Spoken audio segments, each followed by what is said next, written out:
Une autre erreur, je trouve, qui est Ouais. comme souvent, c'est que les gens s'entraînent beaucoup, puis là, vont à la falaise, elles sont pas capables de faire leur projet. Mhm. Immédiatement, se disent: «Je suis pas assez fort, je dois me réentraîner». Il y a vraiment beaucoup de monde qui sont comme vraiment déjà assez forts pour leur objectif de projet. Mhm. Et on essaie de pas oublier de comme pas juste s'entraîner, mais comme aller performer aussi. Ouais, Performer, ça passe avec beaucoup d'essais dans le projet. ben oui. C'est-à-dire, c'est pas après 3 essais dans mon projet que j'évalue que je suis pas assez fort ou non. Mhm. Comme je mets 10 à 15 essais dans le projet, Mm. là, j'apprends le bêta. Puis une fois que j'ai appris le bêta, ben là, j'essaie d'évaluer qu'est-ce qui me manque effectivement.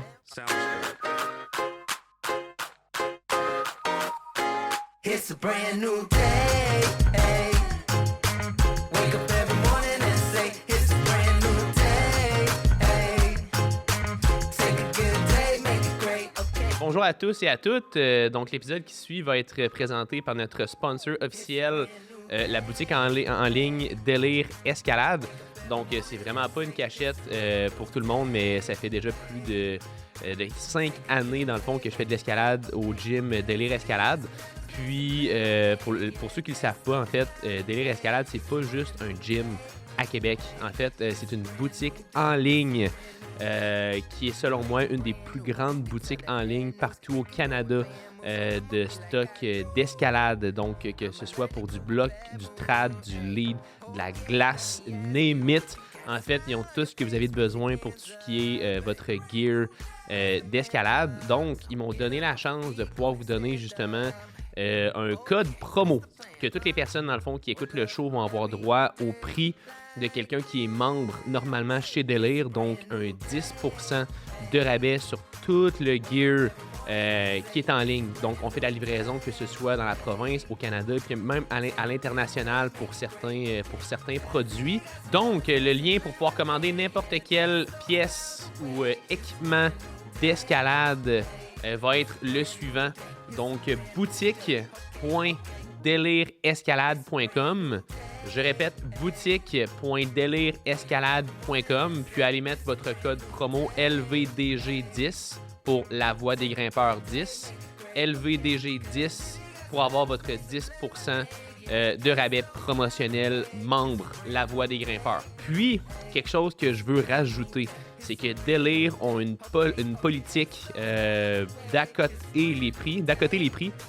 Donc, si vous êtes capable d'avoir un prix qui va être un petit peu plus élevé, un petit peu plus bas que ce qu'il y a sur la boutique, Délire vont être capables d'accoter ce prix-là. Donc, ça en dit vraiment long sur la confiance que Délire Escalade a envers sa boutique en ligne, envers son inventaire, envers ses produits, puis envers la qualité de ce qu'ils sont capables d'offrir aux grimpeurs et aux grimpeuses au Canada.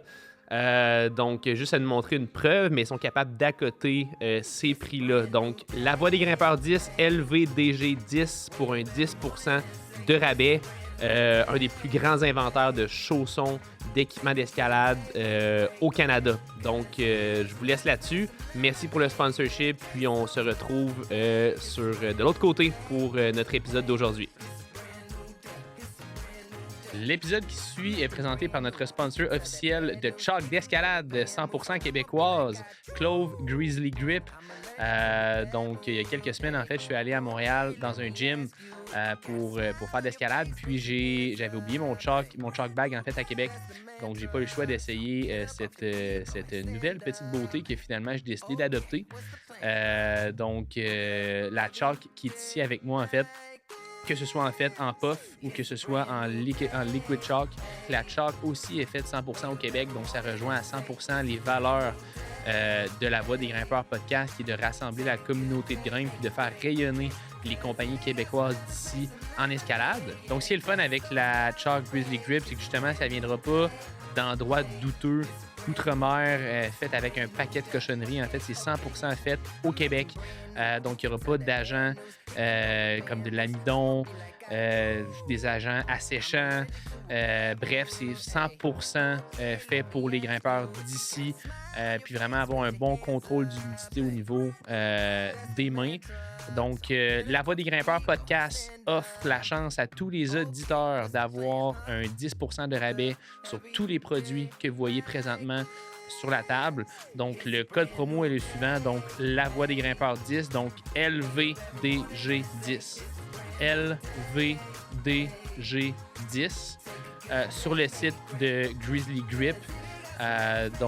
Pour réclamer votre 10%, puis comprenez qu'en encourageant cette compagnie-là, vous encouragez la communauté de grimpe au Québec, vous encouragez le podcast, puis non seulement ça, vous vous procurez aussi un produit de qualité fait 100% ici pour les prochaines générations de grimpeurs du Québec. Bienvenue à tous sur cet bel épisode de La Voix des Grimpeurs. Comme je dis tout le temps, en fait, le but du podcast, c'est super simple, c'est de rassembler la communauté de grimpe francophone, à pouvoir être inspiré par notre sport qui est en pleine expansion, qui est l'escalade de roche, puis aussi même d'éduquer le maximum de personnes sur plusieurs sujets, soit l'entraînement, soit des sujets plus chauds aussi dans l'actualité de l'escalade. Puis aujourd'hui, dans le fond, le sujet qu'on va avoir, ça va être vraiment le coaching professionnel. Donc vraiment, ça part de où... en fait, comment on fait pour bien démarrer en coaching? Ben, pas en coaching, mais en entraînement avec un coach. Ça ressemble à quoi, justement, les étapes qu'il faut faire pour pouvoir avoir un coaching qui est approprié par rapport à toute notre situation dans la vie? Puis, si vous ne l'avez pas fait, je l'ai dit tout le temps avant chaque épisode, si vous appréciez le show, la meilleure façon de nous remercier, c'est de nous partager sur les réseaux sociaux, nous donner un 5 étoiles sur le balado diffusion. Donc, que ce soit Spotify, Apple Podcasts, YouTube, on donne un 5 étoiles à l'instant si vous me connaissez de proche ou de loin. Merci. Puis pour les gens qui nous écoutent pas sur YouTube, je pense que ça vaut vraiment la peine parce que présentement, on a aussi Annie Chouinard qui est en train de grimper en arrière de nous. Puis on est présentement au Offsite à Montréal. Donc, un épisode spécial entraînement. J'ai la chance d'avoir 3 superbes personnes avec moi. Donc, Félicien, Marie-Audrey, André, Marie... Audrey. Antoine Dagorne. Fait que bienvenue sur le show à vous 3. Salut François. Je suis vraiment content, dans le fond, de l'opportunité, dans le fond, de vous avoir aujourd'hui sur le show La Voix des Grimpeurs. Fait que bienvenue. Merci. Avant qu'on commence à rentrer dans le sujet de l'entraînement, je sais que c'est pas tout le monde qui vous connaît. Il y a du monde qui vous connaissent un petit peu, dans le fond, dans la province du Québec. Il y a du monde même qui vous connaissent en France, j'imagine. Par rapport à tout ce que vous avez fait, dans le fond, en escalade. Mais est-ce que vous pouvez juste m'expliquer puis me partager, dans le fond, comment ça a commencé pour vous, en fait, votre parcours de grimpe individuellement pour que les gens puissent apprendre à vous connaître? Qui veut commencer? Bon, je vais me lancer. Antoine va commencer. Moi, je n'étais pas trop destiné à faire de l'escalade. Je suis breton, donc je viens d'une région plus de marins. Et puis, j'ai découvert l'escalade un peu par hasard sur les coups de mes 14 ans. OK. Donc, ça fait à peu près 25 ans là que je grimpe. Je me suis beaucoup entraîné, beaucoup fait de compétition. J'étais un grimpeur de compétition jusqu'à mes 25 ans. Et puis après, j'ai arrêté la compé. Et puis, je me suis dirigé vers l'entraînement. Donc, j'ai fait une maîtrise en physiologie et biomécanique du sport. OK. Et puis, j'ai passé un brevet d'état d'escalade. Donc, c'est un diplôme qui est décerné par le ministère de la Jeunesse et des Sports et la FFME, donc la Fédération Française de Montagne et d'Escalade. Nice. Pour devenir, pour faire simple, pour devenir accompagnateur de moyenne montagne. Donc, pour pouvoir faire de l'entraînement sportif, mais aussi pour accompagner des gens en terrain d'aventure, OK. sur des falaises. Voilà. Donc, la seule limitation, c'est une limitation de hauteur. Donc, je ne peux pas encadrer sur des falaises qui sont au-delà de 1200 mètres. OK.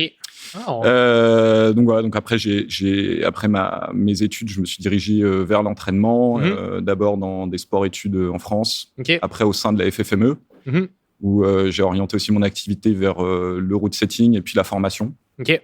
le développement de quelques falaises aussi en Bretagne. Ah ouais. Et puis à 5 ans de ça, j'ai eu l'opportunité de venir m'installer au Québec, OK. où j'étais head coach d'abord pour Horizon Rock, là, qui est pas très loin d'ici. Ouais. Par la suite, avec le Café Bloc, le gym de centre-ville de Montréal. Ouais. Puis depuis pas très longtemps, depuis 3 mois, là, je me suis lancé totalement à mon compte. Donc, OK. donc maintenant, je suis coach indépendant à Offsite ici, Yeah. toujours au Café Bloc, et puis aussi à Zéro Gravité, OK. le gym de voie de centre-ville. Nice. Je continue mes activités de route setter sur le côté. OK. Et puis aussi, je propose des formations d'encadrement et puis des formations de développement des cours, de techniques, etc. dans les différents gyms. Cool. Puis voilà, ma pratique de l'escalade a pas mal changé ces dernières années parce que c'est vrai que le coaching, le milieu de l'escalade prend énormément de temps dans ma vie. Donc, m'entraîner par moi-même a un petit peu changé, mais voilà, je développe plus mes activités de grimpeur en tant que grimpeur de on-site. OK. Beaucoup de on-site. Et puis, beaucoup aussi de grandes voix. Voilà. Je suis passionné de grandes voix, donc je fais énormément de multi-pitch, grandes voix, puis, de multi-pitch, voilà. OK. Exactement. Cool. Donc, voilà. Excellent. Parfait. Cool. Ben, c'est Parce malade. que ça a fait le tour. Ouais, ben ça résume quand même assez bien. Ouais. Je peux y aller? Ben oui, lance-toi. Dans le fond, moi, ça va faire 15 ans maintenant que je fais de l'escalade. J'ai OK. commencé en Outaouais au Altitude Gym quand j'étais au cégep. Différentes, j'ai fait le circuit Côte-Québec, je me suis rendue au championnat canadien en voie. Puis là, j'ai découvert l'escalade extérieure, puis j'ai réalisé que c'était vraiment plus ça ma passion. J'ai fait mon baccalauréat en kinésiologie, puis un DESS en rééducation musculo-squelettique et thérapie manuelle. Mon Dieu. Long titre pour dire que dans le fond, je suis spécialisée dans le traitement de la douleur chronique. OK.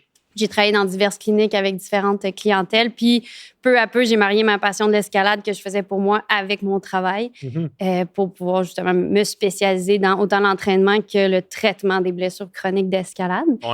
Puis là, il y a 3 ans, le DEVER a ouvert à Magog en Estrie. Puis, ils sont venus me recruter pour être kinésiologue là-bas. OK. Et route-setter. Puis là, depuis 1 an, je suis co-chef ouvreuse là-bas au DEVER. Chapeau. J'ai merci. J'ai mon bureau aussi de traitement et j'ai mon bureau de kinésiologue où j'entraîne des gens, aussi des gens, monsieur, madame, tout le monde, mais aussi beaucoup de grimpeurs, évidemment, en travaillant dans un centre d'escalade. C'est clair. Puis l'escalade, c'est ma passion, vraiment l'escalade extérieure. Fait que je fais un ou 2 voyages d'escalade par année, parce qu'effectivement, on est très occupé avec le route-setting, avec l'entraînement, puis la meilleure manière pour moi de grimper, c'est de quitter le Québec, de m'enlever de toutes mes obligations, prendre des vacances, justement, comme un mois en Espagne avec Annie Chouinard l'année passée. Nice. C'est encore sur le mur en arrière pour les gens qui nous écoutent sur YouTube. Sur le mur. Puis, fait que je me suis spécialisée, puis c'est vraiment un métier et un sport qui me passionne. Ben oui, c'est clair. Puis en plus, tu sais, c'est hot parce que ça, justement, c'est un sujet que j'aurais voulu aborder dans d'autres sujets de podcast, mais pour les personnes qui font justement de l'ouverture, comment est-ce que c'est... En fait, ça doit tellement être difficile de mixer justement performance, entraînement puis route setting en même temps. Fait que je pense qu'on pourrait faire un épisode complet d'un podcast par rapport à ça. Mais bref, c'est vraiment un gros défi, puis on en rejasera. Oui, ben c'est ça, c'est clair. D'autant plus qu'on vieillit. Oui, c'est ça. Là, vous avez quel âge en passant? C'est ça, je ne l'ai pas dit, je pense. Moi, j'ai 37 ans depuis une semaine. OK, bonne fête. 37 ans, c'est moi.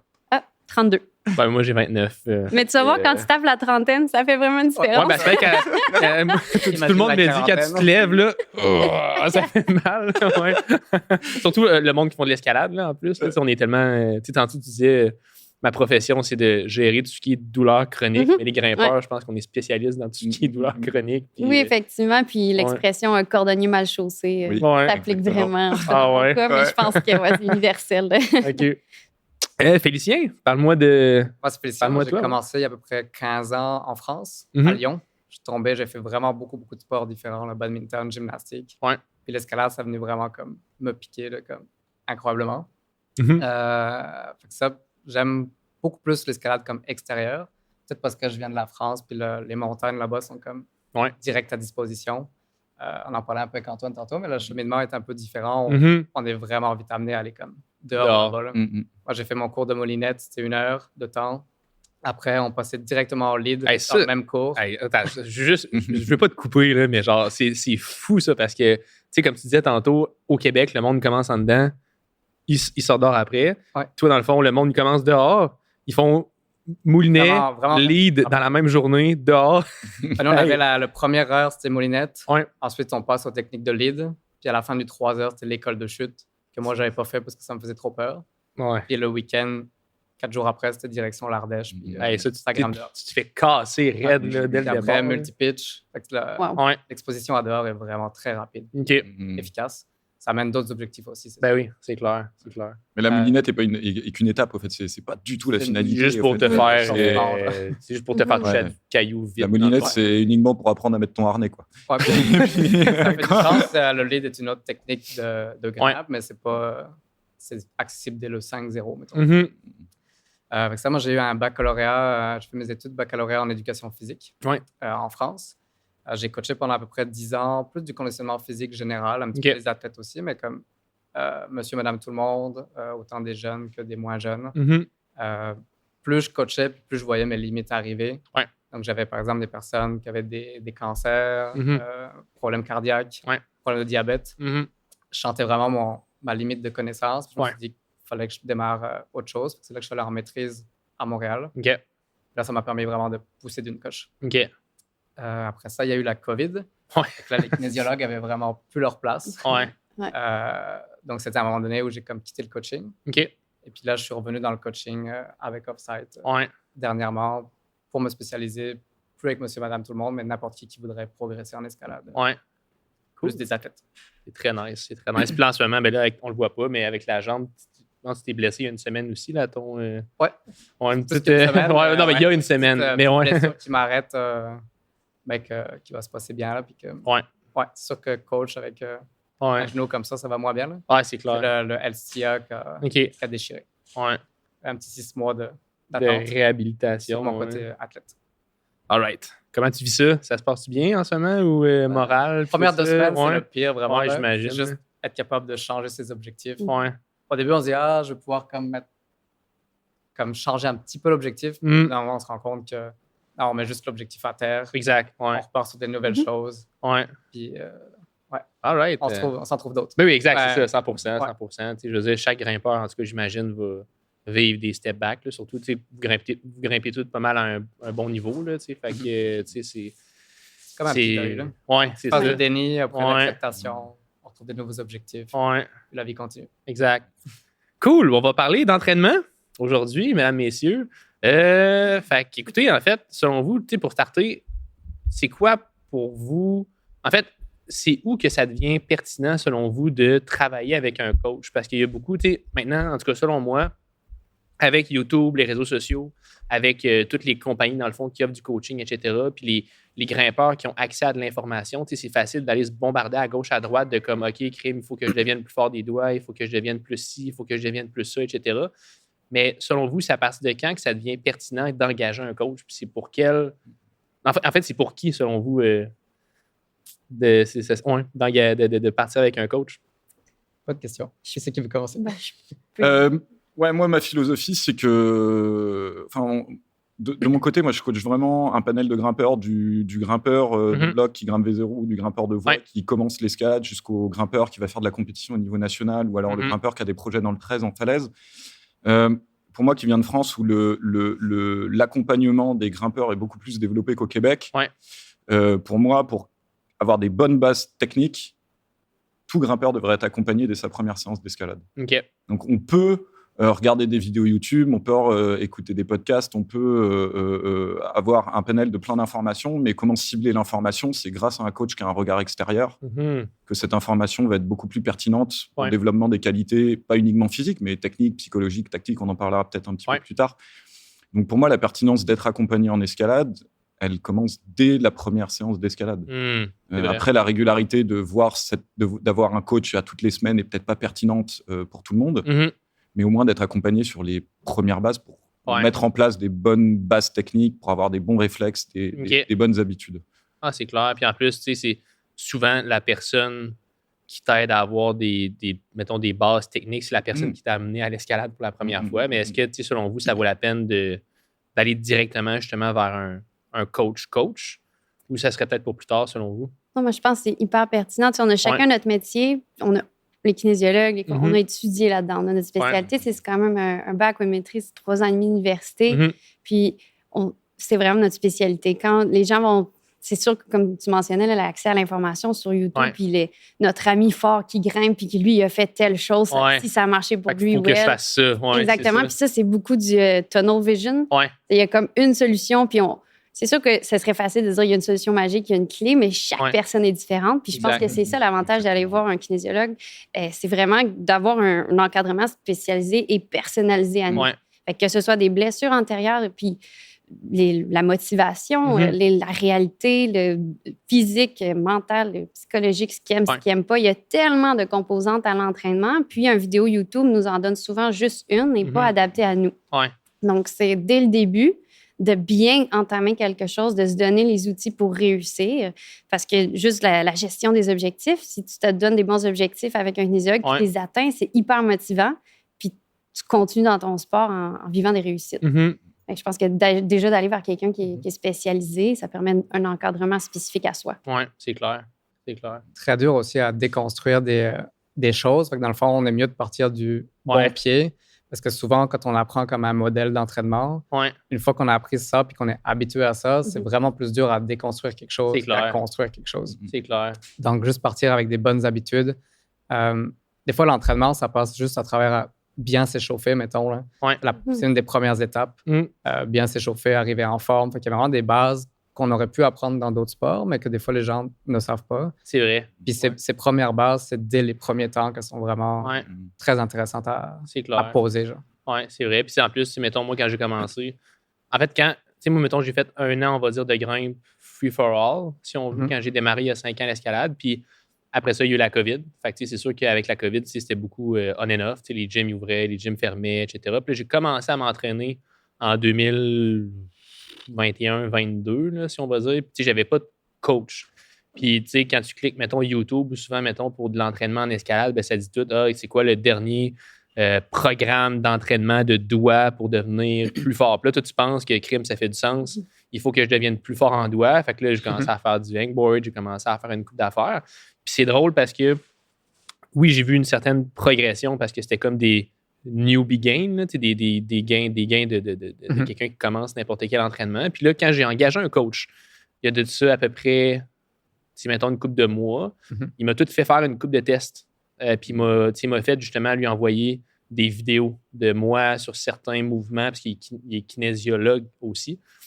Puis là, on a remarqué un paquet d'affaires que si j'avais pas eu accès à quelqu'un qui m'aidait, jamais que j'aurais été capable de savoir toutes ces choses-là. On a remarqué que, bon, mon épaule, il n'y avait pas une bonne mobilité en arrière.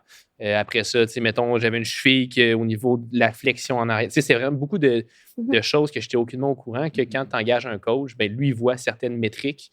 Puis non seulement ça, ben, toi, ça fait 15 ans que tu fais de l'escalade, ça fait 15 ans, puis une vingtaine d'années. 20 ans. Fait que c'est sûr qu'en 15 à 20 ans, pas mal plus d'expérience que le gars que ça fait 5 ans pendant la COVID qui a commencé. C'est pas pareil. Là. On n'a pas de regard critique aussi au début. Fait on peut regarder de l'information. Il y a plein d'amis qui peuvent nous dire comme des choses, mais on n'a pas le regard critique nécessairement. C'est comme si je regarde 10 recettes de cuisine sur Internet. Je n'ai pas de capacité, moi, à dire celle-là est bonne et celle-là n'est pas bonne. Mais je peux prendre le temps de les tester chacune. Mais ça consomme énormément de temps. Puis ça peut être même pire, même éventuellement me blesser. C'est clair. Au-delà d'être un mauvais entraînement. C'est vrai. En fait, tu as une perception intrinsèque de ton escalade. Tu vois uniquement ce que tu fais. Intrinsèque, c'est ça. C'est la méthode de définition d'intrinsèque. C'est une perception. Quand tu t'entraînes par toi-même, tu n'as pas un regard extérieur. OK, c'est ça. Donc, la perception intrinsèque, la perception extrinsèque, c'est la perception extérieure de ce que tu fais, de la façon dont tu vas grimper, de la façon dont tu vas aussi t'entraîner physiquement.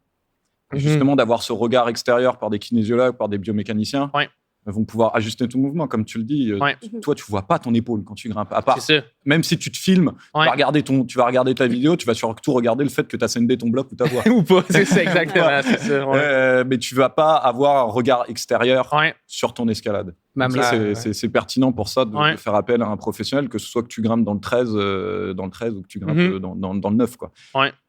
Je pense qu'il y a certains mythes, justement, où tu préjugés de je ne vais pas prendre un entraînement d'escalade parce que moi, je fais ça pour le plaisir. L'entraînement, c'est pour les gens qui veulent grimper V10, V11, mais c'est pas obligé d'être pour la performance. Et oui, il y a cet aspect-là qui est important et qui est présent, mais si ce n'est que, comme tu as mentionné, la prévention de blessures, l'escalade, c'est quand même un sport qui est intense sur les articulations, sur le corps, puis on s'emballe vite parce que c'est vraiment amusant. Quelqu'un qui accroche à l'escalade va vouloir grimper beaucoup, fait qu'il va augmenter son volume, sa fréquence, son intensité. Puis ça, c'est des paramètres. Tout en même temps. C'est ça. Puis techniquement, il ne faudrait pas les augmenter les trois en même temps. Fait que d'avoir quelqu'un qui nous accompagne, même si on n'a pas d'objectif de cote, on veut juste s'amuser, mais en prévention de blessures pour pouvoir continuer le sport qu'on aime. Parce que n'importe quel débutant, plus souvent qu'autrement, après un certain nombre de mois ou un certain nombre d'années, va avoir une première blessure d'escalade. Puis il y en a des blessures aiguës qui, malheureusement, c'est un incident. Mais il y a beaucoup de blessures qui sont par rapport à un mauvais positionnement, une mauvaise biomécanique. Puis ça aurait pu être prévenu par un bon entraînement. C'est clair, c'est clair. Puis dans le fond, tu sais, quand vous engagez quelqu'un, mais quand vous commencer à travailler avec un On nouveau engage aussi client? nous-mêmes du monde. Ouais, c'est ça. Ben oui, ben oui. Ça en dit long sur la vision du coaching. Ouais. Je pense qu'Antoine disait, on peut pas nous-mêmes se voir en train de travailler. Fait que même si on savait quel plan serait idéal pour nous, Crime, c'est vrai. d'avoir une paire de lunettes externes, c'est vraiment important. Ouais. Et des fois, même nous-mêmes, au niveau proprioception, on grimpe depuis 15 ans, mais des fois, on s'imagine faire un mouvement. Puis en fait, on se regarde sur vidéo, puis c'est pas du tout ce qu'on fait. Donc, d'avoir une paire de lunettes extérieures, très important. Juste au niveau motivation aussi, là, comme on en parlait tantôt, on sait très bien qu'est-ce qu'on n'aime pas. Puis si notre coach nous dit de faire des squats, ben on va faire des squats. Mais s'il nous n'y a demande pas de pas coach, ça se peut pas de skip. C'est ça, je comprends. Exactement. C'est vrai, que de ça. sortir de sa zone de confort quand t'es tout seul avec toi-même, ou quand t'as quelqu'un qui te pousse un petit peu derrière toi. Ouais. On est des coachs, mais on est aussi des humains. Là. Des Puis humains, comme oui. La motivation, ben, on Ça la vient fight à nous part, aussi. c'est ça. Puis travailler juste ses forces, c'est pas ses faiblesses. OK. Ben, même si on le sait au fond de nous qu'on devrait pas, quand le coach est là pour nous dire, ben non, Félicien, tu vas travailler là-dessus comme ce mois-ci. Puis C'est nice, comme, ça. OK. Bon, C'est ben, nice. C'est cool. Puis il est là pour te demander un compte rendu aussi. Là. C'est comme, je dis coach, mais tu peux être Julien en physio. Est-ce que tu as fait tes exercices? Oui, je les ai faits. Combien de fois? Puis je suis comme, merci de me poser la question parce que c'est ça que je veux. Le coach en toi, me dire comme, c'est pas juste... Tenir accountable, dans le fond. Devoir rendre des comptes parce que si tu t'entraînes seul, tu te dis, j'ai 3 séries à faire. Après 2, tu es fatigué, personne ne te regarde. Puis si tu t'entraînes toi-même, tu es comme, personne ne va le savoir. C'est bon d'avoir quelqu'un qui nous prend en charge. Puis ça m'amène à quelque chose, justement, à quoi je pense, mais en termes de coaching, que ce soit en présentiel ou non en présentiel, tu sais, mettons en ligne, en Zoom ou quoi que ce soit avec le coach, est-ce que, selon vous, il y a une majeure différence par rapport à ça? Moi, perso, je fais pas d'entraînement en ligne. Je fais du one-on-one en présentiel. La récurrence que je demande, c'est au moins une fois ou 3 semaines. Mais l'idéal, c'est une heure semaine, plus après le plan d'entraînement que je leur donne sur leur séance autonome. Cool, à côté, mais 1 heure semaine pour vraiment se focuser sur des points vraiment particuliers. L'athlète n'a pas besoin de moi pour faire ses push-ups, pour faire ses squats ou pour être sur le spray wall, à faire des boucles de rési. Mais par contre, personnellement, moi, je vais être là pour travailler sur des points techniques très particuliers, travailler sur sa stratégie de grimpe, travailler sur sa tactique de grimpe, des choses sur ses entraînements sols qui vont être compliqués à mettre en place. C'est clair. Donc, voilà, donc pour moi, la pertinence, c'est de faire au moins 1 heure ou 3 semaines, mais c'est vraiment... ça, c'est minimum. C'est minimum, Puis, mettons, optimal... J'allais dire optimalement parlant, mais mettons, de façon optimale, ça serait quoi le... Ça dépend encore du grimpeur. Le grimpeur, je te donne l'exemple d'une athlète, d'une grimpeuse que je suis, qui a commencé l'escalade avec moi, en escalade de bloc, et elle est arrivée à grimper V0. Elle, l'avoir 1 heure par semaine, ça va être pertinent. L'avoir 2 heures par semaine, ça va être encore plus pertinent. Parce que c'est là qu'on va ancrer la technique. À la différence d'un athlète qui va grimper V7, V8, une fois 2 semaines, ça peut suffire, à moins que ce soit un athlète qui fasse que du spray wall ou de la board, et puis où là, il faut apprendre désorganiser, déconstruire certaines techniques pour réancrer d'autres techniques. Parce que selon toi, si quelqu'un fait juste du board... Le board, c'est un très bon outil pour améliorer les qualités physiques, mais on grimpe énormément de face sur le board. Et puis, au fait, en escalade, un des facteurs de la performance, en tout cas en termes biomécaniques de l'escalade, c'est d'avoir son centre de gravité, donc ses hanches proches du mur. Et puis, pour ça, il faut grimper de profil. Mais on grimpe énormément de face sur une board. C'est pour ça que c'est important de ne pas ditcher le bloc normal, dans le fond, en volume, là, si on veut, là, plus que les walls. Exactement. Nice. Cool. Pour revenir à ta question, vraiment du mal à croire avec les... c'est vrai, on a pris une tangente. Il y a 2 autres sujets vraiment intéressants. Moi, j'ai vraiment du mal à croire avec l'entraînement plus comme à distance. Il y a vraiment une panel de raisons. Le suivi, en fait, je trouve dans notre travail, la confection d'implants, je dirais que c'est peut-être 20 à 25% du travail. Puis après, tout le vrai travail, c'est tout le suivi de la personne. Puis à distance, souvent avec des plans qu'on peut démarcher comme sur Internet.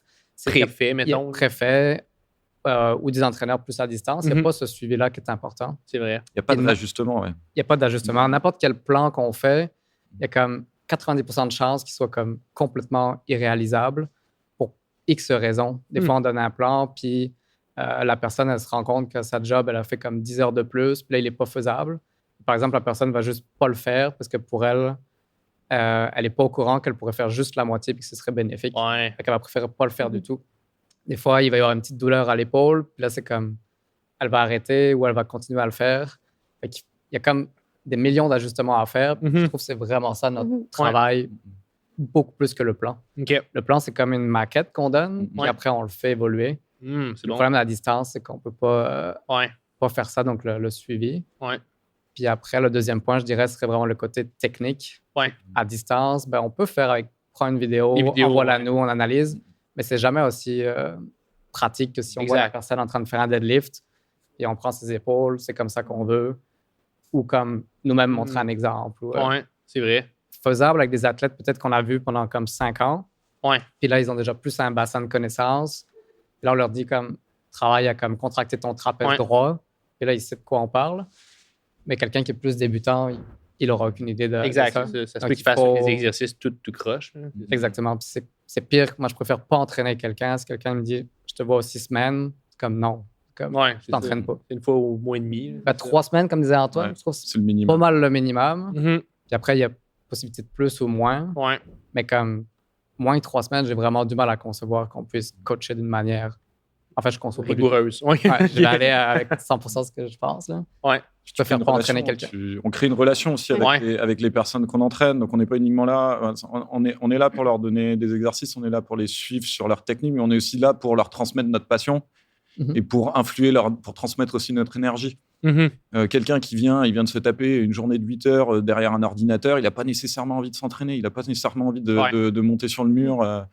Donc, on est aussi là pour les pousser. Les pousser, ben oui, c'est clair. Il y a une partie connexion qui est vraiment importante. Tu peux avoir un kinésiologue hyper spécialisé, si ça ne clique pas, ça ne va pas fonctionner. C'est vrai. Puis moi aussi, c'est toujours en présentiel que j'aime travailler. Moi, il y a une partie tactile aussi, avec ma spécialisation en thérapie manuelle, justement, de pouvoir mettre mes mains sur les omoplates pendant le mouvement, je peux identifier ce qui se passe mal, quel muscle engage mal, s'il y en a un qui est inhibé, l'autre qui est trop contracté. Puis des fois, je suis supposée entraîner quelqu'un, puis l'entraînement va se transformer en traitement. J'ai ma salle de soins puis dit aujourd'hui, mon cou est bloqué, j'ai eu une mauvaise journée. On n'a pas besoin d'aller sur le mur, on a besoin d'aller sur la table à massage. Puis de faire le transfert. Fait que ça, c'est vraiment pratique. C'est hot, ça. Oui, ça permet un bon suivi. Vous avez combien de... Mettons, vous pouvez prendre jusqu'à combien de clients, mettons, en moyenne pour, mettons, un coach, juste pour le... Juste, ça me pop comme ça en tête. Moi, c'est très variable parce que ça dépend. Ça dépend de l'encadrement. C'est sûr, c'est une réponse classique, mais ça dépend de l'encadrement que la personne a besoin. Moi, j'ai certains clients que je vois un petit peu moins souvent parce que, justement, ils ont besoin d'un entraînement pour un petit truc spécifique, mais le reste, ils ont beaucoup d'expérience, ils se gèrent eux-mêmes. Oui, c'est ça. J'ai en moyenne 18 clients par semaine, mais autant en entraînement qu'en traitement. Fait que ça va être variable d'une semaine à l'autre. Il y en a qui ont des suivis à chaque semaine, il y en a qui c'est 2 fois par semaine. Fait que ça se remplit comme ça. Ouais. Très cool. Puis selon vous, c'est quoi, mettons, les principaux challenges que vous pouvez vivre, mettons, avec des nouveaux clients quand ils vont commencer, par exemple? C'est pareil, ça dépend encore du. Ça dépend du client que tu as. C'est sûr qu'il va y avoir des différences, mettons, entre quelqu'un qui commence, qui est à. Mettons, ce serait quoi les plus gros challenges, mettons, pour, je sais pas, V0 à V5, puis après ça, mettons, les plus gros challenges pour quelqu'un qui est rendu avancé, mettons, selon vous? Mais au-delà des cotes, moi, je trouve que c'est le suivi au début, c'est de créer la relation, puis de montrer que, justement, on donne un plan, mais qu'il est comme très, très ajustable en fonction de toute l'organisation de la vie de l'athlète. Puis au début, c'est de poser les bases, dans le fond, de juste, des fois, il y a des personnes qui vont comme poser de questions. Juste créer le dialogue, puis comme, OK, il n'y a pas de question qui est comme stupide, puis je veux tout savoir les questions. Puis au contraire, si tu ne me poses pas de questions, on n'ira nulle part. C'est créer ce lien-là, puis au début, ça prend beaucoup plus de suivi. Moi, je les appelle même au téléphone, un petit suivi de 30 minutes. Puis des fois, ça permet de comme, juste une semaine, ils font le plan. Une semaine après, je les appelle, une fois qu'ils ont fait les 2 plans d'entraînement. Comme, ils n'ont jamais rien à me dire, mais on parle toujours 30 minutes. Parce qu'il y a une série de choses qui se sont passées comme ça déboule. Fait que je dirais le premier challenge, c'est de créer le contact. Créer le lien. Puis c'est une équipe, dans le fond, là, c'est comme nous, on veut leur réussite, eux, ils veulent leur réussite. Puis on travaille ensemble pour trouver une stratégie de comme, aller dans cette direction-là. C'est du leadership, carrément. Là. C'est vraiment d'être capable de leader quelqu'un puis que la personne accepte d'embarquer, si on veut, dans un... l'idée, mais vraiment, moi, je le vois en équipe. C'est comme, on essaie quelque chose. Un mois après, c'est pas que le plan est pas bon, c'est comme on vérifie qu'est-ce qu'on aurait pu faire mieux ou moins bien. On révise, puis on va vers une autre stratégie. OK.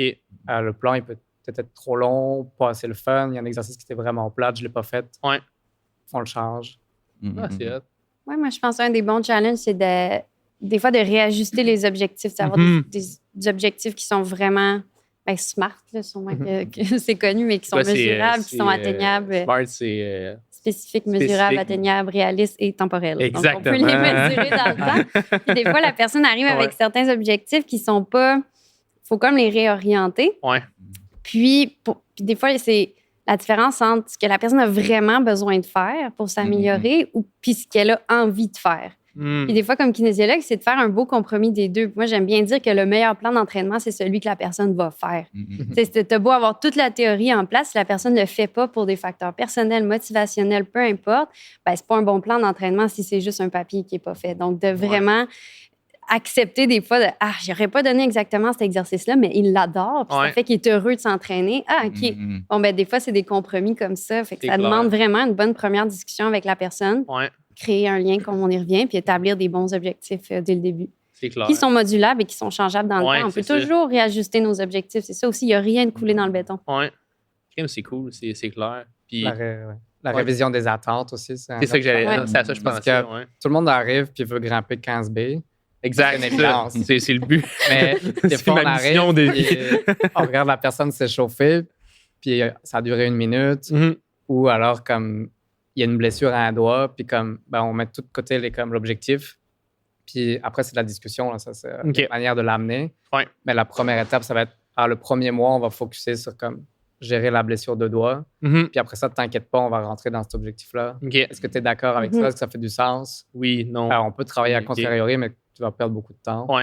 Fait que juste ajuster l'attente à la réalité ou juste le timing, des fois. Là, comme, des fois, l'objectif est réaliste, mais comme ouvre ça en 3 mois, je serais très étonné que ça marche. On va prendre 6 mois, est-ce que ça te va?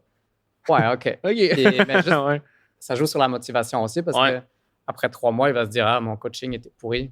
Mais peut-être qu'il a appris plein de choses. C'est juste que ses attentes au début étaient d'arriver là en 3 mois. Ça en prenait 6. C'est clair.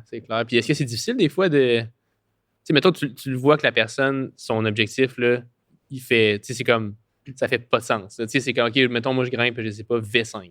Puis, mettons, mon but, c'est de grimper V10, mettons, dans X nombre de mois, tu sais, on va dire. Puis, on voit que c'est comme vraiment quelque chose qui est difficile, qui est comme irréaliste d'une certaine façon. Est-ce que c'est difficile de prendre cette personne-là puis de lui reparler? Tu sais, ça doit être quand même assez touché. Ça prend du temps. C'est pas la première séance qu'on fait. Puis c'est dans les deux sens, des fois. Là, c'est comme, moi, je veux grimper 12 heures dans comme 3 ans. Comme, non, ça, on va le faire dans 4 mois. Là, comme. C'est ça, exact, c'est ça. Après, c'est pas dès le début ou à l'évaluation. C'est comme, non, ton objectif, il est nul. Tu casses pas ça dès le départ. Puis des fois, on n'avoue même pas notre vraie pensée. Parce que t'as pas le lien encore d'écrire non plus. C'est ça, on le travaille. Puis nous, on va donner le plan. On va des fois même dire comme, c'est fait pour ça. Puis en fait, notre idée à la suite est comme la prévention de blessures, mettons. Cool. Je pense que ce que tu dis est bon. En fait, c'est pas tant dire ton objectif il est pas réalisable, c'est plus poser la question à l'athlète. Pour atteindre cet objectif, tu as des sous-objectifs. Est-ce que tu penses que c'est réalisable d'atteindre ces sous-objectifs pour arriver à cet objectif principal? Et ça, généralement, les grimpeurs voient l'objectif principal, mais voient pas tout ce que ça entraîne. Puis quand tu leur montres que pour grimper V10, il faut avoir telle compétence physique, telle compétence tactique, il faut peut-être changer ton rythme de vie, etc. Et là, l'athlète va commencer à se poser des questions et va se dire peut-être que mon objectif est trop Est-ce que je suis prêt à faire ça? Parce que c'est des sacrifices aussi. En termes d'effort, là, des fois, c'est comme... c'est bien beau d'avoir acheté un programme, mais ça fait pas tout. Là. C'est comme... Après, faut le faire, puis... il y a un moment donné, il faut forcer. Là. C'est pas de payer. Une fois que tu passes ça sur ta carte de crédit, il y a comme tout l'après qui est comme de le faire. Faut acheter le processus. Puis moi, j'aime bien aussi essayer de comprendre d'où vient cet objectif-là. Pourquoi ton objectif? C'est pas apparu nulle part, cette idée de je veux grimper V10. Est-ce que c'est parce que tu considères qu'un bon grimpeur, ça grimpe V10? C'est déconstruire ça un peu, d'où ça vient. Puis des fois, c'est mal fondé. Des fois, c'est très bien fondé. C'est vraiment juste de créer cette relation-là aussi de confiance avec la personne.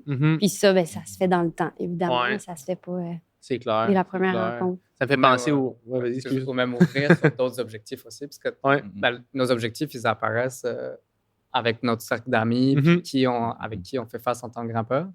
Mais mettons, si on va à une falaise de Camus, puis que quelqu'un nous dit quand même, moi j'ai fait 1 mois de multi-pitch, puis j'ai trippé. Ah, c'est quoi des multi-pitch? Fait que souvent, on est résigné à comme un certain nombre d'objectifs. Ouais. Mais l'entraîneuse peut vraiment ouvrir sur comme, as-tu pensé à ça? Comme, tu vas regarder des vidéos, puis dis-moi si c'est quelque chose que tu aimerais travailler. C'est clair. Comme le trad. J'ai vu que ça, est-ce que ça t'intéresse de travailler ça? On peut travailler ça si ça te tente.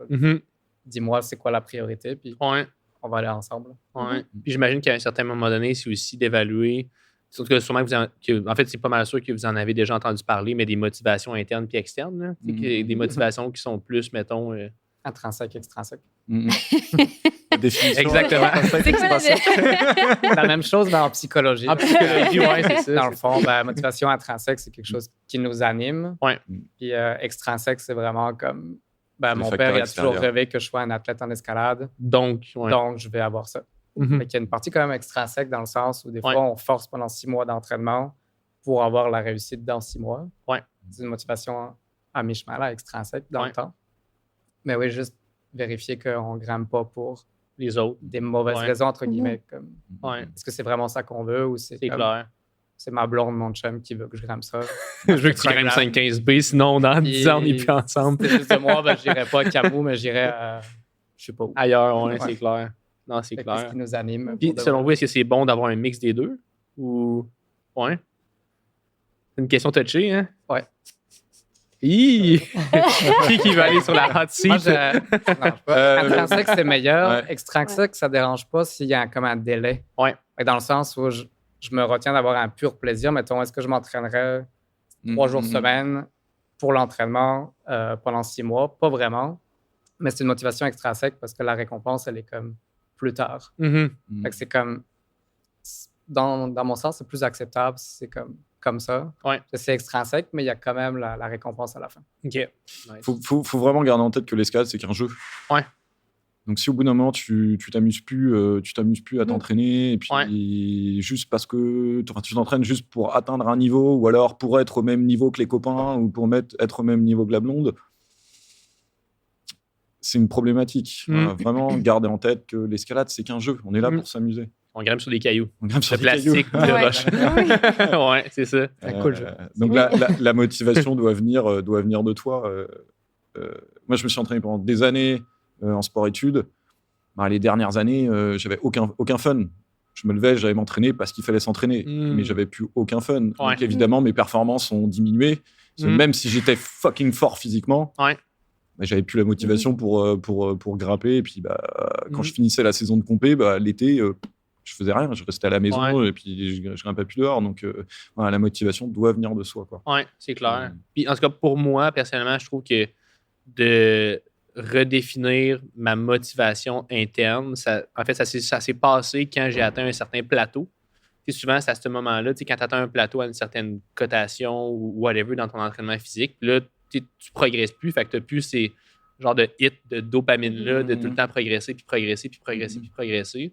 Puis à un moment donné, tu te poses la question, crime, dans le fond, est-ce que j'ai tout le temps voulu grimper puis m'améliorer en escalade juste pour les cotes puis d'avancer là-dedans, ou j'avais vraiment un bonheur à l'interne qui me poussait à avancer. Fait que de se reposer la question à ce moment-là, je pense que c'est bon, parce qu'après ça, tu es comme motivé, mais par les bonnes choses. Fait que... Oui, puis c'est variable dans le temps, la motivation. C'est pas une ligne droite. Il y a certains matins que ça ne tentera pas, puis des fois, la motivation extrinsèque cette journée-là, j'ai un plan, c'est ça mes objectifs, je me lève et j'y vais.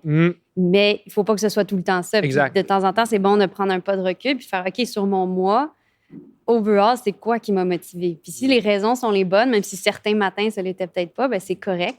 Puis le plaisir est encore là, mais c'est vraiment bon d'être capable de prendre ce pas de recul-là une fois de temps en temps. Puis de ne pas se juger non plus. D'accepter que ça va être variable dans le temps. Puis le plaisir, c'est vraiment important. Il ne sera pas là chaque journée, mais il faut qu'il soit là beaucoup plus souvent qu'autrement. Plus que 50%, maintenant. Beaucoup plus. Sinon, ça ne marche plus. On parle beaucoup de motivation vis-à-vis d'une cote, mais il n'y a pas que ça. Ça peut être j'ai jamais fait de dyno, Putain, j'ai réussi à faire mon premier dyno. Ça peut être un objectif. Pas nécessairement, OK, je veux grimper V10, mais peut-être où ça peut être plus, j'ai envie de faire V4 à vue. Voilà. Oui, puis les apprentissages, carburer à l'apprentissage, c'est à chaque fois qu'on tombe d'un bloc ou d'une voie, techniquement, on est supposé apprendre quelque chose. Il faut carburer à ces apprentissages-là parce qu'il va y avoir beaucoup plus de chutes que de fois où on va topper, à moins qu'on reste vraiment, vraiment sous notre niveau. Puis si c'est ça qui nous amuse, ben pourquoi pas non plus, c'est faire du volume. Il faut vraiment juste identifier ce qui fonctionne pour nous, mais c'est ça, revoir notre motivation. Puis avec un kinésiologue ou un biomécanicien, un coach, ça permet d'avoir quelqu'un pour avoir cette discussion-là. Parce que des fois, juste dans notre tête, on pense que tout est clair puis que tout est pour les bonnes raisons, mais ça l'est pas tout le temps. Puis là, la job du coach, c'est de poser les bonnes questions. Oui, exactement. Faire réfléchir. Puis garder ce ratio de plaisir aussi, là. C'est important parce que les gens, naturellement, ont tendance à vouloir performance. Puis c'est de les aiguiller sur comme garder ce ratio de plaisir-là. Donc, si j'ai une semaine de 80 heures au travail, OK, cette semaine-là, on arrête tout l'entraînement, puis comme on va faire 3 séances de juste t'amuser. De toute façon, tu n'arriveras pas à t'entraîner pour garder ce ratio-là, puis qui est vraiment clé sur le long terme. Là, comme. Sinon, on arrête comme vraiment vite. C'est clair. Comme disait Marie, c'est vraiment ça charge en fonction de l'année, en fonction de la journée. C'est sûr qu'une séance le vendredi, c'est plus dur qu'une séance le lundi. Là. On a épuisé de la job. C'est clair. C'est comme peut-être que la séance du vendredi peut être une séance juste libre. Puis là, on garde du plaisir. À la falaise, on peut peut-être faire le samedi projet. Le dimanche, on fait comme 40 bois à vue. 40 bois, j'exagère. 40. Cheers! Mettons une dizaine, c'est très bon. Mais pour garder ce ratio de plaisir, il faut qu'à partir de la 37e, t'as plus trop de plaisir. La peau, là. Il y en a qui ont du plaisir. C'est clair. Combien de mètres? C'est ça, des petites voies, genre de... En tout cas, bref. C'est clair, parce qu'en plus, je trouve que les grimpeurs, on est tellement une genre de race là, qui est vraiment comme... Qui est motivé et qui veut tout le temps... En tout cas, il y a beaucoup de personnes qui s'en mettent beaucoup sur les épaules parce qu'ils sont super motivés. Je veux dire, l'escalade, c'est tellement... Tu as des cotes sur un mur, sur une voie, tu as l'aspect social. Maintenant, en plus, tu as comme les réseaux sociaux que tu postes tes réussites, etc. Fait que c'est sûr que de revenir puis de se recentrer puis de se dire, OK, voici pourquoi moi, dans le fond, François, je grimpe. Puis qu'il y ait des caméras, qu'il y ait des codes, qu'il n'y ait pas finalement que j'aille ma motivation à moi. Oui, puis les cotes, c'est un gros sujet. Ça pourrait être un podcast. On peut en parler longtemps. Ça en a été un. Exact. Good. Hey, ensuite de ça, les erreurs classiques face à l'entraînement, selon vous, ce serait quoi? Une petite centaine. Une petite centaine. On va commencer avec le numéro 1. Trop regarder YouTube. Non, c'est ça, ne pas faire d'évaluation pré-entraînement. OK. Il y a beaucoup de grimpeurs qui vont checker une vidéo de Magnus Midbo là, qui grimpe, je sais pas combien, qui grimpe très fort. Il grimpe fort, Et puis, ils vont essayer de reproduire cet entraînement-là qui n'est pas nécessairement adapté à la physiologie du grimpeur. Donc, faire une évaluation de départ et pour ça, avoir un coach, c'est hyper pertinent. Parce qu'aujourd'hui, moi, je regarde pas trop YouTube, mais je suis pas sûr que si tu tapes sur YouTube comment faire une évaluation pour l'escalade, on trouve beaucoup de vidéos là-dessus. Quoi. Je pense pas. C'est clair. Ça permet d'individualiser l'entraînement. Exactement. Il y a une panoplie d'entraînement qui existe, mais comme ce que tu veux, c'est l'entraînement qui est comme pour toi en fonction de tes objectifs. C'est sûr que le coach est là comme pour évaluer, essayer de comme extraire les faiblesses, puis travailler moins les forces.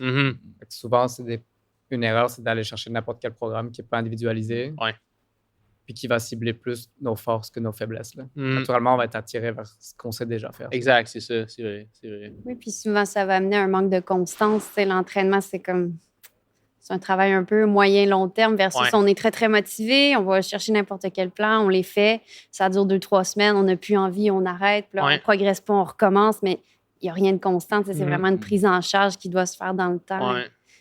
C'est clair. Puis, en tout cas, vous me direz si je me trompe, mais selon moi, l'entraînement, ça devrait être justement un projet, comme tu dis, long terme. Que tu fais tout le temps un petit peu, qu'il y a des moments aussi que tu en fais plus, d'autres moments moins, mais pas des méga blitz de 1 mois de temps, je fais 1 mois de juste des suspensions ou quoi que ce soit. Je rebondis sur quelque chose sur ce que tu dis tu parles de suspension, si on parle d'entraînement. J'ai suspension, mais une autre erreur qu'on peut retrouver sur l'entraînement, c'est d'axer ton entraînement sur l'entraînement physique. Et en fait, les déterminants de la performance en escalade, ils sont multifactoriels. Ouais. Évidemment qu'il y a un rapport entre la force des doigts et la performance en escalade, le grade en escalade, la cote en escalade.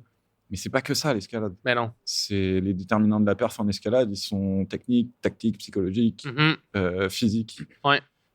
Donc, moi, ce que j'ai vu, la grosse différence que j'ai vue entre l'entraînement que j'ai pu expérimenter et pratiquer en France et puis ce que je vois ici, c'est que la part de l'entraînement physique, en tout cas au Québec, ce que j'ai vu quand je suis arrivé, et ce que je vois encore un petit peu, c'est que la part de l'entraînement physique, elle est hyper importante. Ouais. Alors, des gens qui vont s'entraîner 4 fois semaine, qui vont faire 3 séances de physique et puis une séance de grimpe.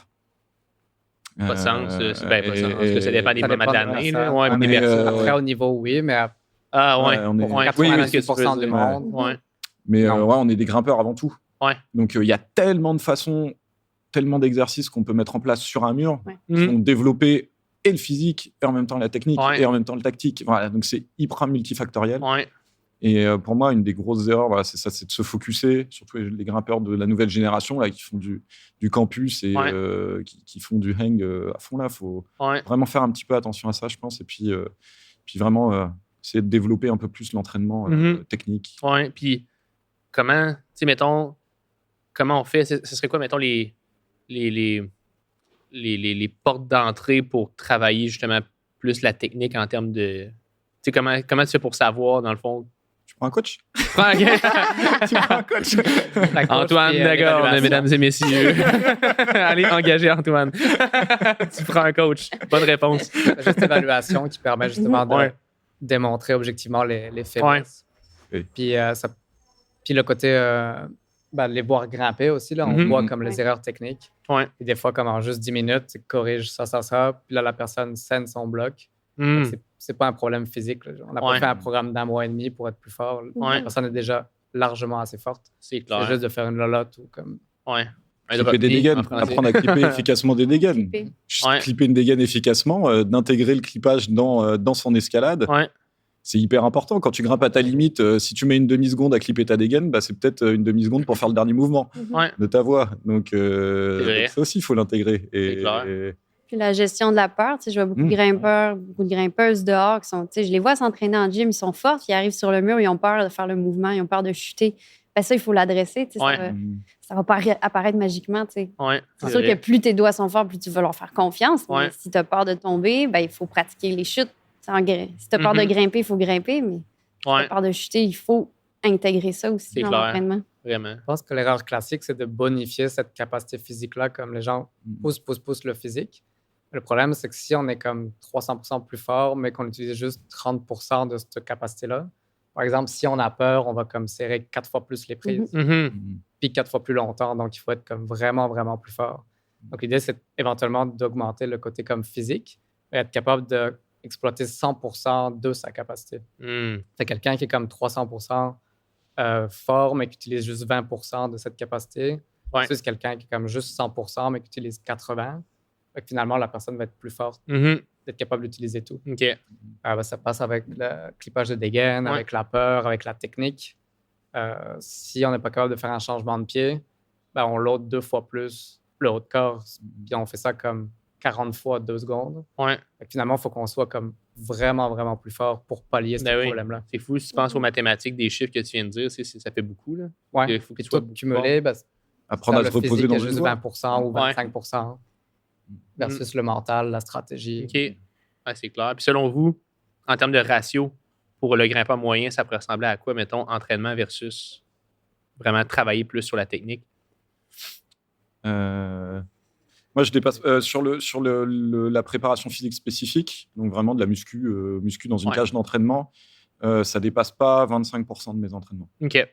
Donc après, il y a de la préparation. Je fais de la préparation physique spécifique sur mur et hors mur.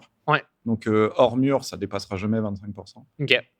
À part si j'entraîne Félicien un jour, mais à part des grimpeurs qui grimpent dans le 14, mais pour l'instant, j'en entraîne pas, mais j'entraîne même des grimpeurs qui grimpent dans le 13, j'en entraîne et ils dépassent pas 25% de préparation physique spécifique hors mur. Après sur mur, sur une semaine de 4-5 entraînements semaine, ça va être une séance dans la cage, 1 à 2 séances sur une board, puis après c'est de l'escalade. OK. Non, c'est de l'escalade. Voilà un peu moi comment je fonctionne. Ouais, moi, c'est très variable selon ce que la personne, le temps qu'elle peut mettre aussi. Si elle a juste 2 moments pour s'entraîner dans sa semaine, ben là, on essaie d'optimiser avec le temps qu'on a parce que si elle peut juste 2 fois, elle peut juste 2 fois, puis c'est ça sa réalité pour plein de raisons. Donc, c'est sûr que c'est la réponse facile, mais c'est très individualisé à chaque personne, d'où l'importance de prendre quelqu'un qui peut venir faire une évaluation de nos besoins spécifiques. Vraiment, vraiment.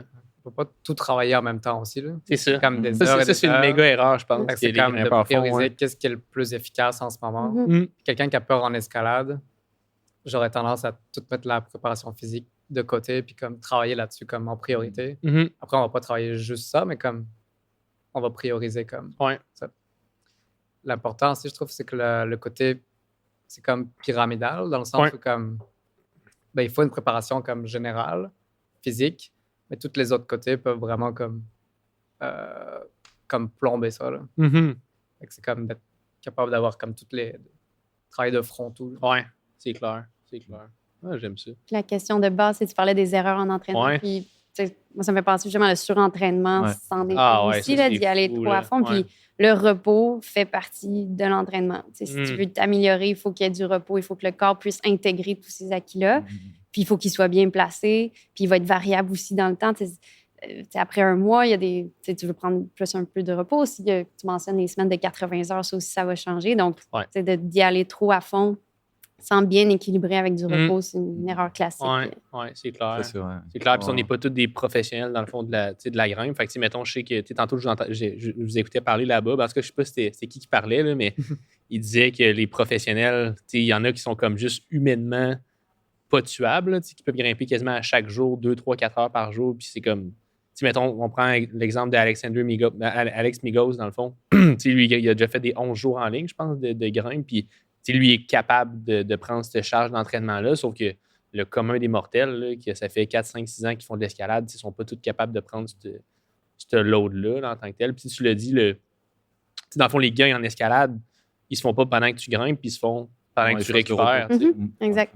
Fait que, Quand on a des nouveaux athlètes, on leur parle du principe de surcompensation. C'est la base de l'entraînement. Ouais. T'as beau avoir vu 1000 vidéos sur YouTube de comment t'entraîner physiquement les doigts, si tu connais pas le principe de surcompensation, tu peux t'entraîner les doigts, mais au bout d'un moment, ton niveau il va descendre, quoi. Donc ça, c'est aussi une erreur. On peut expliquer le principe de surcompensation. Le principe de surcompensation, c'est la capacité à ton corps à s'adapter à un stress physique, donc à l'entraînement. Le stress physique, ça va être l'entraînement, qui va finalement augmenter ton niveau de base. Donc en fait, c'est une sorte de sinusoïde, ton entraînement. C'est-à-dire que dans le temps, tu vas augmenter ta charge d'entraînement, donc ton niveau va augmenter. Arrivé à un certain moment, ta charge d'entraînement va être trop importante, ce qui fait que tes gains vont diminuer. Et donc, il va falloir se reposer. Puis au moment où tu vas reprendre ton entraînement, ton niveau de base, pof, il va popper d'un coup. Ouais, donc en fait, ton entraînement va être cyclique. Et donc, on va avoir une sorte de sinusoïde. Ouais, c'est une sinusoïde montante. Pour ça, les deloads, mettons, les deload week. Exactement. Et ça, tu le vois pas sur les entraînements que tu vas trouver sur Internet. Préfaits. Ou préfaits. Surtout que c'est hyper précis. La surcompensation va pas arriver au même moment si on travaille en force max, si on travaille en rési, si on travaille en différents régimes de contraction musculaire. Donc ça, c'est important à bien les comprendre. En voie aussi, exemple. Là, si on a quelqu'un qui se spécialise beaucoup plus en voie versus en bloc, est-ce qu'il y a des majeures différences par rapport à ça? C'est pour l'entraînement endurance. Ouais. Mettons, si on fait une grosse marche, une journée de comme 30 km, le lendemain, on va être capable de refaire un 30 km. Mais si on est plus comme en force, on fait, mettons, un sprint de 100 mètres, la courbe, c'est comme 48 à 72 heures pour se remettre de cet effort. Donc, si on s'entraîne le lendemain et que ça ne fonctionne pas, puis le surlendemain, ça ne fonctionne pas, c'est normal parce que en fonction du type d'effort, la courbe est de plus en plus comme large finalement. Là. Fait que c'est très important. Puis ça permet de constater. Si on arrive au gym puis qu'on est comme épuisé puis qu'on n'arrive même pas à faire l'entraînement, c'est à cause de ça. Le meilleur entraînement cette journée-là, c'est de rentrer chez soi et de revenir le lendemain. De s'entraîner dans le lit, on peut relaxer. D'appeler son coach pour dire « Je fais quoi, coach ?» Je fais quoi, coach? De la mob. C'est ça, la séance d'étirement. Bain de glace, je sais pas quoi. Non, ça reste une joke. Une autre erreur, je trouve, qui est comme souvent, c'est que les gens s'entraînent beaucoup, puis là, vont à la falaise, sont pas capables de faire leur projet. Immédiatement, on se dit « Je suis pas assez fort, je dois me réentraîner. » Il y a vraiment beaucoup, beaucoup de monde qui sont comme vraiment déjà assez forts pour leur objectif de projet. Et on a c'est de ne pas oublier de comme pas juste s'entraîner, mais comme aller performer aussi. Ouais. Puis performer, ça passe avec beaucoup d'essais dans le projet. Ben oui. C'est-à-dire, c'est pas après 3 essais dans mon projet que j'évalue que je suis pas assez fort ou non. Comme je mets 10 à 15 essais dans le projet, là, j'apprends le bêta. Puis une fois que j'ai appris le bêta, ben là, j'essaie d'évaluer qu'est-ce qui me manque effectivement. En termes de force, mettons. C'est ça. La plupart du temps, ce qui manque, c'est juste d'apprendre le bêta puis de comme, connaître la technique de la voix. C'est vrai, ça, c'est clair. Beaucoup de monde qui sont largement assez forts. Si on grimpe V9 dans un gym à l'intérieur, logiquement, le 13 heures dehors, il devrait pouvoir se faire. Oui, il n'y a aucune raison de ne pas le faire. Après, si on grimpe toutes les sortes de V9 dedans, dans tous les styles, bien sûr. Oui, c'est ça. Mais le rapport de force, il est là. Après, il peut manquer du mental, il peut manquer de la stratégie, de savoir se reposer au bon moment, de ne pas faire la voix quand il fait 40 degrés. Surtout pour l'extérieur. Surtout pour l'extérieur. Puis tous les aspects externes aussi de ton entraînement. Si tu as eu un souci à la maison avec tes gamins, le soir, à l'entraînement, ça va influer sur ton entraînement, ça va influer sur ta performance. Et justement, le coach aussi peut être là pour ça. Oui, c'est clair. Puis ça m'amène vraiment à une des choses que je voulais qu'on parle. Mais vous, de votre côté, je sais qu'on en a parlé un petit peu avec Félicien avant, mais en termes d'habitude de vie, nutrition, sommeil, etc., est-ce que vous avez des baselines parce que mettons, moi, c'est mon coach qui m'avait dit ça. Il m'avait dit c'est difficile. En tout cas, puis vous me corrigerez si ça fait du sens. Ah non, c'est pas mon coach. J'avais entendu ça dans un podcast. Puis ça disait c'est difficile pour le corps de overtrain. Souvent, c'est pas tant de l'overtraining, mais plus du under recovery, dans le fond. Fait que souvent, c'est parce que ce que j'écoutais dans le podcast, ce que ça disait, c'est que le corps il est fait fort, puis c'est possible de vraiment le pousser comme un loin. Sauf que souvent, ce que les gens ils font mal, c'est le recovery après. Fait que vous, quand vous engagez des nouveaux clients, exemple, est-ce que vous leur donnez mettons, des baselines en termes de nutrition, de sommeil, d'habitude de vie, de gestion du stress, etc. Ou c'est plus, mettons, sur l'entraînement, etc.? Bien, c'est sûr, c'est possible d'évaluer un peu si la personne a des saines habitudes de vie en posant des questions. Justement, la consommation d'alcool, fumeur, non-fumeur, un peu l'alimentation, le sommeil, le stress. Mais nous, on est kinésiologue, biomécanicien. Notre spécialité, c'est l'entraînement. C'est ça. Après, si la personne veut vraiment un accompagnement en nutrition, ben ça va être de référer vers un nutritionniste, peut-être spécialisé au niveau sportif. Même chose, si le stress est trop haut puis il y a des problèmes au niveau psychologique, ben ça va être d'aller voir un psychologue, d'aller voir un thérapeute. Fait qu'on a chacun notre sphère d'action, puis c'est vraiment un tout qui est important, donc il ne faut pas l'ignorer. Mais je pense aussi qu'il faut reconnaître notre spécialité à nous, puis référer vers les bons professionnels. C'est vrai. Bon point. Bonne réponse. Mais un dans Big Mac. Félicien, on faisait une joke avant le podcast. Big Mac avant d'aller à la falaise. Mais dans l'évaluation primaire, là, c'est comme justement, encore une fois, c'est pas justement juste l'évaluation physique. C'est comme on parle pendant 45 minutes, 1 heure avec la personne pour tout scanner ses habitudes de vie, pour voir qu'est-ce qu'il réalise comme entraînement. Sinon, n'importe quel entraînement ne marchera pas. Puis c'est sûr que les habitudes alimentaires, mettons, on pose des questions. Est-ce que tu manges un minimum avant ton entraînement? C'est important si elle voit des étoiles à chaque fois qu'elle s'entraîne. Nous, on peut amener comme des premiers conseils de base. Puis si on voit que c'est comme plus problématique, on va comme orienter vers comme un ou une nutritionniste rapidement. Si on voit que la personne, à chaque fois, elle voit des étoiles 30 minutes systématiquement, l'alerte trouble alimentaire, comme aussi pourquoi tu n'as pas mangé, c'est quoi la raison, est-ce qu'elle est comme bonne ou pas bonne. Si c'est que la personne n'a jamais le temps parce qu'elle va direct du travail à l'entraînement, ça, on peut amener des outils, genre amène-toi une banane puis un snack. Amène-toi une banane. Je pense que c'est surtout de regarder une vision d'ensemble. Le corps, c'est un tout, puis l'entraînement physique, psychologique, technique, en fait partie, mais il faut vraiment regarder la personne, notre client, dans son ensemble, mais après, connaître notre spécialité. Oui, c'est clair. Savoir référer au bon moment. Pareil pour les blessures, là, comme dès qu'il y a une blessure, c'est comme directement, on prend un rendez-vous au physio, puis comme on va accélérer le processus x10 au lieu de nous-mêmes expérimenter des protocoles qu'on ne maîtrise pas. Je vais essayer quelque chose, dans le fond, surtout. On n'est pas physio. C'est important de savoir qu'est-ce qu'on sait faire et qu'est-ce qu'on ne sait pas faire. Accepter le fait d'aller chercher de l'aide aussi chez les autres. Nous, Félicien et moi, on travaille en partenariat. Il y a certaines choses que moi, je ne sais pas et je lui pose des questions, et puis vice-versa, et puis on fonctionne comme ça. C'est ça, il faut laisser un petit peu parfois son ego de côté, son ego de coach de côté, et puis accepter le fait qu'on ne sait pas tout. Ouais. Et donc, d'aller se référer aux bonnes personnes. Quoi. Le travail en équipe est vraiment plus fort. Là. Ben oui. Comme juste de parler entre 2 ou 3 coachs, de dire comme qu'est-ce que tu aurais fait avec cette personne. Ouais. J'ai donné ce plan-là, elle l'a vraiment pas fait, j'étais sûr que ça allait marcher. As-tu des idées? Puis des fois, ça suffit à être comme... Ouais, c'est clair. Vraiment avoir des bonnes idées. Là. Coacher le coach. Ouais. Ouais, puis on est au service de la personne. Ça va être assez rare, mais ça arrive des fois qu'on peut identifier que c'est pas nous le bon, la bonne kinésiologue pour accompagner cette personne-là pour X raisons. Ouais, même entre nous, on peut se référer. On peut transférer des personnes. Là. Ouais. On parlait du lien qu'on crée avec nos athlètes. Des fois, ça ne matche pas. Et puis, c'est pour ça que c'est important, quand on parlait de la discussion pré-entraînement, de bien connaître la personne, de voir si le feeling fonctionne bien entre l'athlète et puis le coach. Ouais. On va être quand même amené à voir cette personne-là parfois plusieurs fois par semaine. Il y a certains athlètes qui voient plus leur coach que leur blonde. Oui, clairement. Donc, voilà, il faut que le lien soit vraiment fort, entre les deux personnes. Donc, c'est cool. J'aime ça. Ouais. Nice.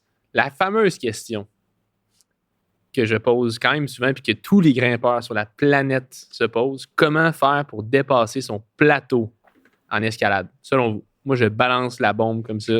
Arrangez-vous avec la question. C'est une joke. Déjà, définir le plateau. C'est ça, exact. C'est ça, la première chose, c'est définir le plateau. Parce que parfois, on se dit, je suis pas assez fort des doigts, mais c'est peut-être pas le doigt, c'est peut-être autre chose. Donc, définir le plateau. Évaluer. Identifier le plateau, j'imagine. Le plateau, Aller focusser sur les faiblesses. Là, c'est vraiment pointer du doigt avec l'évaluation. Qu'est-ce qui fait que, comme justement, j'ai ce plateau-là? Est-ce que c'est un plateau comme mental, stratégique? Ça peut être des fois aussi simple que j'ai pas de partenaire pour aller dehors. Puis je peux faire ma voix comme juste une fois par mois. Mais comme ça sert à rien d'être plus fort mentalement, physiquement. C'est juste le plateau, c'est de trouver un partenaire puis d'être capable d'aller grimper chaque week-end. C'est un crux. Puis là, c'est comme ça va passer, genre. Fait que pointer du doigt la faiblesse, puis là, mettre tout son potentiel juste là-dessus. On maintient toutes les autres choses, puis on focus sur 1 à 2 choses, principalement, pour être capable d'avoir de la progression. Accepter de sortir de sa zone de confort. Comme tu disais, là, vraiment se focusser sur tes points faibles et puis tes points forts, tu les laisses de côté pendant un moment. Là. Mais sortir de sa zone de confort. Ça revient à la motivation, un petit peu, parce que mettons que tu sais que tu es rendu à V8, puis tu veux passer à un prochain, tu as platonné, en tout cas, tu as eu un plateau à V8, puis tu veux passer à V9, mais tu sais que les sacrifices qu'il faut que tu fasses pour passer de V8 à V9 ou de 5-13 à peu importe la cote, c'est de faire ça. Ben là, il faut que tu te poses la question, est-ce que ma motivation d'un est saine, puis est-ce que je suis prêt à mettre les efforts par rapport à ma motivation pour aller chercher cet objectif-là, j'imagine. Le corps s'habitue aussi à n'importe quelle demande. Fait que souvent, le plateau, qu'est-ce qui se passe? C'est comme il n'y a plus de challenge par rapport à où est rendue la personne. Fait qu'il faut toujours avoir un step en avant.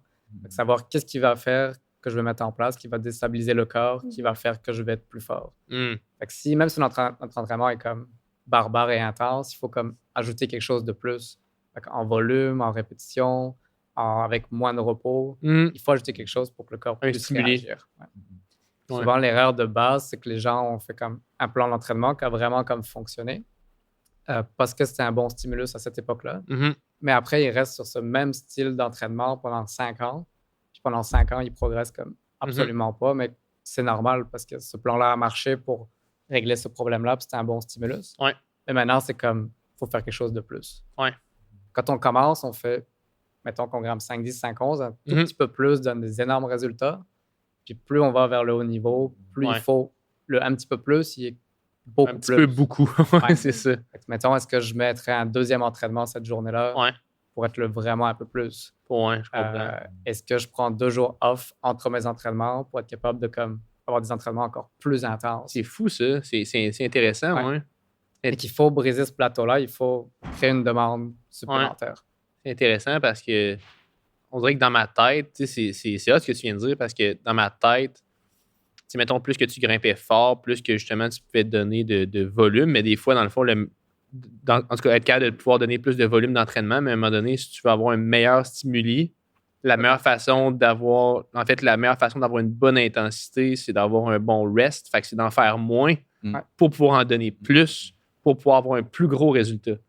dans le fond, après. Ça me fait penser un petit peu aussi à ce qu'Antoine, tu disais tantôt, mais tu es rendu à certains niveaux, justement, tu passes de l'entraînement technique à comme peut-être 50-50, physique versus technique, pour être capable de donner des plus gros stimuli au niveau, en tout cas, de l'entraînement physique. Bref. Il faut une demande, puis il faut sortir de sa zone de confort. Ouais. Puis il y a un effort minimal aussi. Comme, Une implication minimale. Il faut forcer, il n'y a pas de mystère. Il faut juste forcer fort. Mais on garde le ratio de plaisir, mais si on a des attentes, il faut mettre l'effort quelque part. Ouais. Fait que si je viens 2 fois semaine m'entraîner, le ratio, ça peut juste, je vais venir 2 fois semaine, plus en 40 minutes. Ça peut suffire à comme débalancer comme cette zone de confort. Mais si on gramme 2 fois par semaine pour 3 heures, il n'y a aucune raison que le corps change. C'est ça. Ouais. Là, ça revient à la motivation. Est-ce que je suis assez motivé pour faire ce extra mile-là pour aller chercher le prochain niveau? Puis il y a du monde qui ne voudront pas, j'imagine, qui vont rester. Puis on dit correct. C'est correct. C'est ça, c'est d'établir ses objectifs. Puis quand tu as un plateau, de prendre un pas de recul, puis de regarder ce qui se passe, puis des fois de déconstruire. Il y a des angles morts qui se cachent, puis il y a des choses qu'on peut avoir oubliées. Puis justement, on est devenu très fort dans un petit endroit. Il faut aller chercher cette faiblesse-là. Puis souvent, moi, je vois des clients qui, en essayant de passer des plateaux, vont se blesser parce que cet angle mort-là a vraiment créé un problème. Puis ça a amené à une blessure. Fait que souvent, un pattern que je vois, que vous devez voir aussi, c'est ça va bien jusqu'à V6. Quand je commence les V7, je me blesse. Là, je prends quelques mois de repos, puis là, je recommence, puis c'est ça, cyclique. Ben là, il faut reculer, il faut déconstruire, il faut revenir à la base, puis il faut monter tout le corps, de la tête et tactique en même temps. C'est clair. Puis ça fait quand même du sens parce que, tu sais, comme on disait tantôt, si tu te reposes, mettons, 2 jours avant un entraînement pour pouvoir donner ton maximum à cet entraînement-là, puis qu'après ça, tu te reposes pas tant que ça pour récupérer ton entraînement. Là, tu arrives à ton entraînement d'après, tu essaies de reforcer aussi fort que l'entraînement d'avant, puis tu entends un pop, une poulie ou quelque chose, whatever, qui fait mal. Ouais. Cool. J'aime ça. Passer un step, mais savoir quel step passer dans le fond. Exact. Comme, OK, je sais que je dois mettre un effort supplémentaire, je dois me cadencer un petit peu plus. C'est là que la coach ou le coach peut dire comme, ce que tu as besoin de plus, c'est comme un peu plus de volume, grimpe un petit peu plus dehors, n'importe quoi, mais comme trouver c'est quoi le maillon faible qui fait qu'on peut ajouter puis que ça va. Le bucket qu'on peut remplir. Réajuster l'intensité pour justement éviter ces blessures-là. Donc, si après 48 heures, après une séance hyper intense et que tu as pris 48 heures de repos, peut-être qu'on va diminuer un tout petit peu l'intensité de la séance qui suit. C'est clair. Donc ça, c'est pour ça que c'est aussi important d'avoir un coach réajusté pour affiner la charge d'entraînement. Crime, j'aime ça. Quoi? C'est un statement. Le contraire aurait été dommage quand même. J'haïs ça. On le coupe. On a passé les points qu'on voulait parler. Avant qu'on finisse, je vous pose la question, what's next avec vous autres? C'est quoi les prochaines étapes, dans le fond, dans votre vie de coach, dans votre vie de grimpeur, grimpeuse?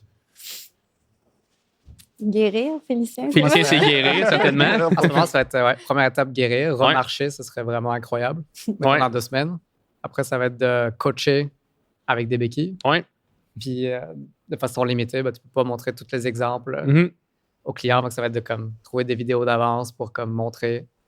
Puis, c'est la première étape en tant que coach. Après, en tant qu'athlète plus, ça va être long. Là. C'est 6 mois, peut-être 8 mois. Je vais voir avec Julien Deschenaux c'est quoi à suivre. son processus. Ça va être lui, mon coach, dans le fond, assidu. Puis, si j'ai bien compris, ça va être bien de la moulinette. Mais c'est ça, trouver le plaisir à travers ça. Puis, les micro-étapes. On peut faire une 15 heures en moulinette, puis revenir l'année d'après. En campus. C'est ça. C'est ça, là, j'avais un voyage en Turquie en novembre, fait que faire de la moulinette, puis revenir après, là. Cool. Puis garder le plaisir aussi, là, parce que dans une blessure, c'est ça qui est challengeant, c'est comme tout s'écroule, on dirait. Fait que c'est de trouver comme, OK, c'est quoi que je veux faire, puis c'est quoi qui va me maintenir en santé, même si c'est de la natation ou un autre sport, là. Allez, hop. Une blessure, on en revient là, il n'y a pas de problème. Puis là, est-ce qu'en ce moment, les 3, est-ce que vous prenez des nouveaux clients présentement de votre côté? Félicien, c'est où qu'on peut te retrouver, dans le fond, pour te contacter? Principalement off-site. Pas principalement, complètement off-site. OK. J'ai mis un petit frein 2 semaines, le temps de être capable de plus être sur les antidouleurs, anti-inflammatoires. Mais là, comme ça, je reprends. Puis pour l'instant, j'ai de la place. OK. Fait qu'au nom de Félicien Roy sur Instagram, j'imagine qu'on vient de contacter. OK. Exactement. Ou appeler off-site directement. Ou off-site, Cool.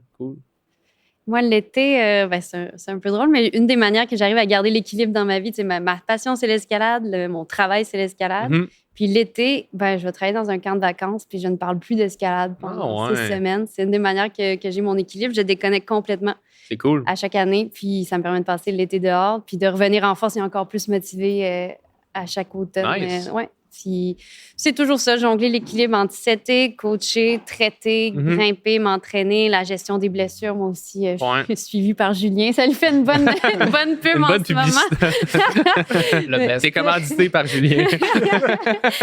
Donc, trouver cet équilibre-là, puis il y a toujours 1 ou 2 voyages d'escalade par année. Donc, l'hiver, j'en profite pour aller grimper. Fait que là, ça va être de choisir la prochaine destination.